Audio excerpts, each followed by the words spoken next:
Hello everyone, welcome to the coding Gyan channel. आज के इस लेक्चर में हम पैटर्न प्रिंटिंग के बारे में पढ़ेंगे। पैटर्न प्रिंटिंग का ये हमारा 5th लेक्चर है। प्रीवियस लेक्चर को देखने के लिए आप आई बटन पे क्लिक करके उन वीडियोस को देख सकते हैं। तो चलिए आज का हमारा सेशन स्टार्ट करते हैं। Alphabet palindrome pyramid. इस पिरामिड को हमने दो मेथड से सोल्व किया है। आई बटन पे क्लिक करके आप उस छोटी सी वीडियो को देख सकते हैं। हम यहाँ पे बात करेंगे सेकेंड मेथड की। सेकेंड मेथड में हम स्पेसेस को प्रिंट करने के लिए अलग फॉर लूप का यूज करेंगे और फर्स्ट पार्ट के इस स्ट्रक्चर में रखे हुए अल्फाबेट्स को प्रिंट करने के लिए अलग फॉर लूप का यूज करेंगे और सेकेंड पार्ट के अल्फाबेट्स को प्रिंट करने के लिए अलग फॉर लूप का यूज करेंगे। यहाँ पे हम देखें तो फर्स्ट पार्ट में अल्फाबेट्स रो बाय रो भी इंक्रीज हो रहे हैं। फर्स्ट रो की अगर बात करें जहां से अल्फाबेट प्रिंट होना स्टार्ट हो रहे हैं और कॉलम वाइज भी अल्फाबेट्स इंक्रीज हो रहे हैं।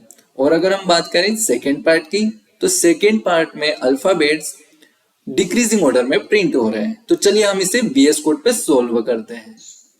इस पिरामिड को हमने समझने के लिए दो पार्ट्स में डिवाइड किया है। स्पेसेस को प्रिंट करने के लिए हम अलग फॉर लूप का यूज करने वाले हैं। इसके लिए एक वेरिएबल की हेल्प लेंगे इंट sp, जो कि उस स्पेसेस वाले फॉर लूप को हैंडल करेगा। फर्स्ट रो में स्पेसेस की काउंटिंग n-1 के इक्वल है। ये वेरिएबल हमारे स्पेसेस को रिप्रेजेंट कर रहा है। हम एक और वेरिएबल s लेंगे जो कि पर्टिकुलर रो में स्पेसेस को प्रिंट करेगा। sp वेरिएबल की यहाँ पे फर्स्ट रो में n-1 यानी कि 4 वैल्यू रहेगी और sp वेरिएबल s वेरिएबल को बताएगा कि आपको फर्स्ट रो में 4 स्पेसेस प्रिंट करना है। तो हम यहाँ पे एक s वेरिएबल की हेल्प लेंगे जिसमें अभी के लिए sp को असाइन करते हैं हम। अब फर्स्ट स्ट्रक्चर में हम अगर कैरेक्टर्स की काउंटिंग की बात करें तो वो हमेशा 1 से बढ़ रही है और फर्स्ट रो में कैरेक्टर की काउंटिंग 1 है। तो हम यहाँ पे इंट pt1 वेरिएबल में 1 को असाइन कराएंगे जो कि पार्ट 1 के कैरेक्टर्स की काउंटिंग को रिप्रेजेंट कर रहा है cc। और एक और वेरिएबल हम pt2 लेंगे जो कि सेकेंड पार्ट में कैरेक्टर्स की काउंटिंग को रिप्रेजेंट करेगा। इसमें भी काउंटिंग 1 से इंक्रीज हो रही है पर फर्स्ट रो में 0 है कैरेक्टर्स की काउंटिंग, तो हम यहाँ पे 0 असाइन करवाएंगे। ये हमारा पार्ट 2 के लिए है। बात करते हैं कैरेक्टर्स की। कैरेक्टर्स की स्टार्टिंग पोजीशन हमेशा 1 से इंक्रीज हो रही है, यानी यहाँ पे ABCDE। तो एक वेरिएबल हमारा रो बाय रो इंक्रीजिंग कैरेक्टर्स को मैनेज करेगा और एक वेरिएबल हमारा किसी पर्टिकुलर रो में कैरेक्टर्स को प्रिंट करेगा। तो इसके लिए हम दो वेरिएबल अलग से लेंगे। कैरेक्टर CH जो रो बाय रो कैरेक्टर्स को हैंडल करेगा, इसमें A को हम असाइन कर रहे हैं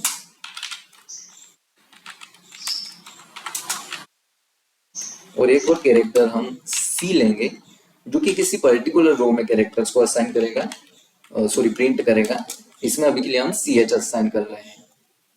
सेकेंड पार्ट के कैरेक्टर्स को हम एक DH वेरिएबल की हेल्प से प्रिंट करेंगे। उसमें हम फर्स्ट पार्ट के लास्ट कैरेक्टर को 1 से डिक्रीज करके असाइन करेंगे।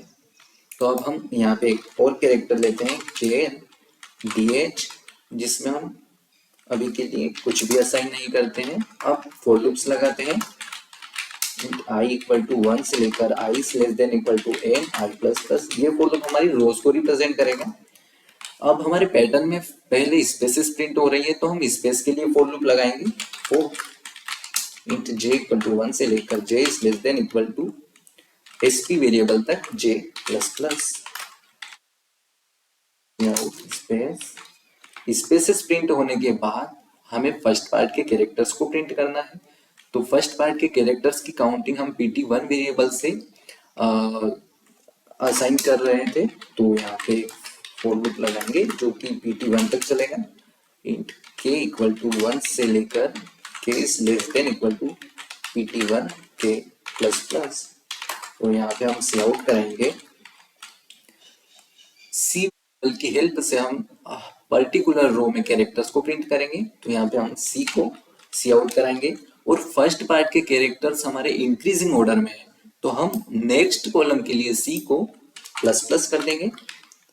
अब फर्स्ट पार्ट के कैरेक्टर्स हमारे प्रिंट होने के बाद सेकेंड पार्ट के कैरेक्टर डिक्रीजिंग ऑर्डर में है तो हम यहाँ पे DH वेरिएबल में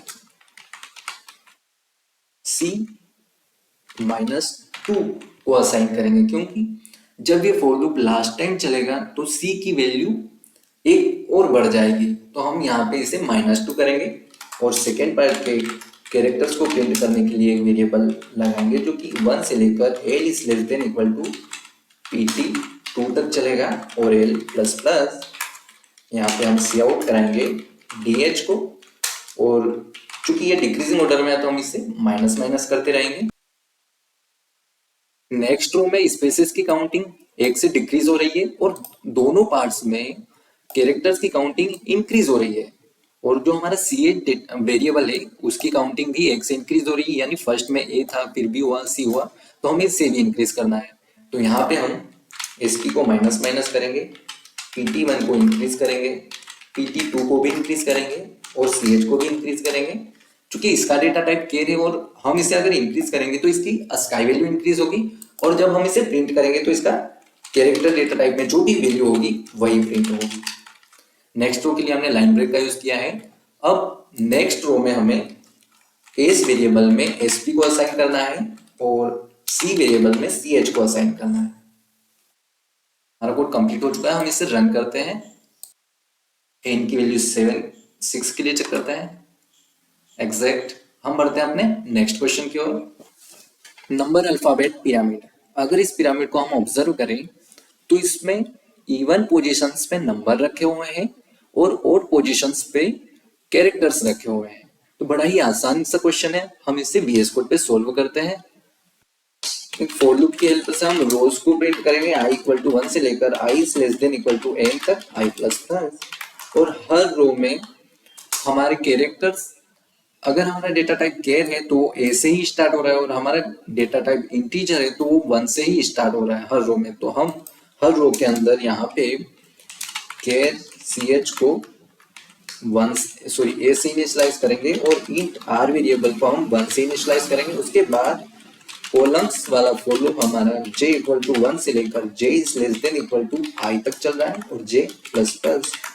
अब यहाँ पे हम ये चेक करेंगे कि अगर हमारी रो इवन है तो हमें नंबर्स प्रिंट करना है। तो if i modulo 2 equal to 0 तो सी आउट r और r को इंक्रीज करना है नेक्स्ट कॉलम के लिए। इल्स में हम कैरेक्टर्स को प्रिंट करेंगे यानी सी आउट ch, और नेक्स्ट कॉलम के लिए कैरेक्टर को भी इंक्रीज करना है।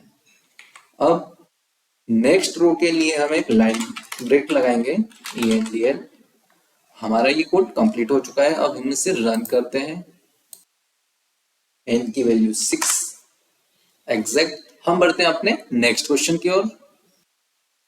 ये पैटर्न देखने में थोड़ा ट्रिकी है, पर हम इसे ऑब्जर्व करें तो इसकी रोज और कॉलम्स का सम अगर 2 से डिविजिबल है तो हमें उस पोजीशन पे 1 को प्रिंट करना है। अगर हम यहाँ पे 3 और 3 का सम करें तो हमें यहाँ पे 1 को प्रिंट करना है, 4 प्लस 2 1 को प्रिंट करना है, और जहाँ पे रो और कॉलम्स का सम 2 से डिविजिबल नहीं है उन हर पोजीशंस पे हमें 0 को प्रिंट करना है। तो चलिए हम इसे VS कोड पे सोल्व करते हैं। इस पैटर्न को प्रिंट करने के लिए हम दो फॉर लूप की हेल्प लेंगे। एक फॉर लूप हमारा रोज को रिप्रेजेंट करेगा i इक्वल टू 1 से लेकर i less than equal to n i plus plus, और एक फॉर लूप हमारा कॉलम्स को रिप्रेजेंट करेगा इंट j इक्वल टू 1 से लेकर j is less than equal to i तक ही चलना है j प्लस प्लस। अब हम ये चेक करेंगे if i plus j modulo 2 equal to 0, अगर ऐसा है तो हमें प्रिंट करना है 1 को। इसे हम कैरेक्टर फॉर्म में ही प्रिंट करेंगे, और एल्स में हम 0 को प्रिंट करेंगे। और नेक्स्ट रो के लिए हम एक लाइन ब्रेक का यूज करेंगे।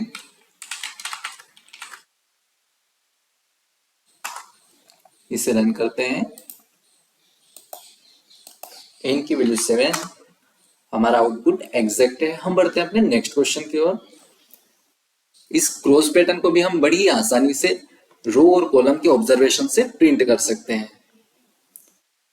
अगर हम देखें तो रो 1 और कॉलम 1 पे हम स्टार को प्रिंट कर रहे हैं, रो 2 और कॉलम 2 पे स्टार को प्रिंट कर रहे हैं, यानी ये वाली लाइन में हम जब जब हमारे रो और कॉलम्स सेम है तब हम स्टार्स को प्रिंट कर रहे हैं। और अगर हम इसकी बात करें तो इसमें हम रो और कॉलम का सम जब n+1 के इक्वल होगा, यानी 5+1 इक्वल टू 6, 4+2 इक्वल टू 6, तो इस टाइप की कंडीशन में हम इस लाइन के लिए स्टार्स को प्रिंट करेंगे। तो चलिए हम इसे VS कोड पे सोल्व करते हैं। इस पैटर्न को प्रिंट करने के लिए एक फॉर लूप को हम i इक्वल टू 1 से लेकर i is less than equal to n तक चलाएंगे, जो कि रोज को रिप्रेजेंट करेगा, और एक फॉर लूप जो हमारे कॉलम्स को रिप्रेजेंट करेगा j इक्वल टू 1 से लेकर j is less than equal to n तक चलेगा, और j प्लस प्लस। अब हम इसमें ये चेक करेंगे if i equal to j, तो हम स्टार को प्रिंट करेंगे।